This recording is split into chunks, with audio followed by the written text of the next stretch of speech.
Okay, I thought I'd start putting the legs together, and the first one I did, it didn't seem to like line up. So then I got worried, like maybe I mixed them up. I should have numbered each one when I took it off. I did number the bottom of these legs, but I didn't number where it went to here.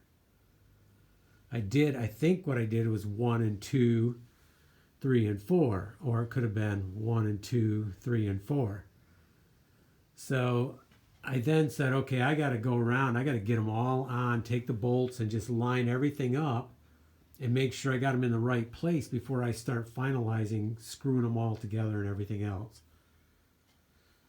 So I got them pretty good. That one seems to be an 1/8 inch taller. Now, an 1/8 inch isn't a huge deal. You know, I'm going to have to put something under the legs anyways because our floor is totally uneven. And I'm pretty sure this is where it's going to go. Plus, I was thinking about doing a stone base anyways. So I would like to make sure that I got them right. So plus this, I don't like how it's pushing this out.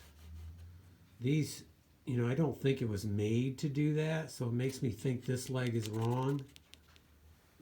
But, so what I'm going to do is take it apart again, one at a time. Look at the numbers, especially these two. Maybe these two need to be flipped.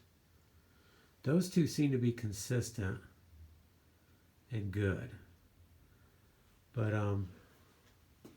so when you take something apart, make sure there's numbers on it because I should know better, and I didn't really do that. So I need that. It would have been helpful. I mean, I could have screwed up other ways too, but it's gonna work. You know, even if I have to hone out. Well, actually, it's not bad the way it is, so it's going to work.